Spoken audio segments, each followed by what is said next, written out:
দেশের চলমান ভয়াবহ বন্যায় পানিবন্দী হয়ে মানবতর জীবনযাপন করছে সাধারণ মানুষ। চরম সংকটে পড়েছে বিভিন্ন মাদ্রাসার শিক্ষার্থীরাও। এই দুর্যোগ মুহূর্তে পানিবন্দী মাদ্রাসা শিক্ষার্থীদের পাশে দাঁড়িয়েছে ঢাকা মহানগর পূর্ব ছাত্রদল। বন্যার ফলে পানিবন্দী মাদ্রাসা শিক্ষার্থীদের মাঝে প্রধানমন্ত্রী তারেক রহমানের পক্ষ থেকে মানবিক সহায়তা ও উপহার সামগ্রী বিতরণ করেন ঢাকা মহানগর পূর্ব ছাত্রদলের সিনিয়র সহসভাপতি আব্দুল্লাহ জামাল চৌধুরী আদিত্য। আচ্ছা, সবাইকে বলবো ওনার জন্য দোয়া করতে। ছিল ওনাকে কি নাম? তারেক রহমান, আমাদের প্রধানমন্ত্রী।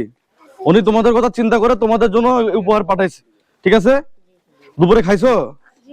আচ্ছা, দেখা হবে। প্রধানমন্ত্রী তারেক রহমানের পক্ষ থেকে এই মানবিক সহায়তা ও উপহার সামগ্রী বিতরণ করা হয়। ঢাকা মহানগর পূর্ব ছাত্রদলের সিনিয়র সহসভাপতি আব্দুল্লাহ জামাল চৌধুরী আদিত্যের নেতৃত্বে সংগঠনের নেতাকর্মীরা পানিবন্দী মাদ্রাসায় পৌঁছে এই উপহার সামগ্রী শিক্ষার্থীদের হাতে তুলে দেন। তারেক রহমানের পক্ষ থেকে আপনাদের জন্য উপহার নিয়ে আসছি। আপনার ওষুধ চাইছেন, ওষুধও দিয়ে গেছি। দোয়া করবেন তারেক রহমানের জন্য। উপহার সামগ্রী পেয়ে সন্তোষ প্রকাশ করেন মাদ্রাসার শিক্ষক ও শিক্ষার্থীরা। দুর্যোগ কবলিত এলাকার মানুষের কল্যাণে ছাত্রদলের এমন মানবিক উদ্যোগকে সাধুবাদ জানিয়েছে স্থানীয়রা।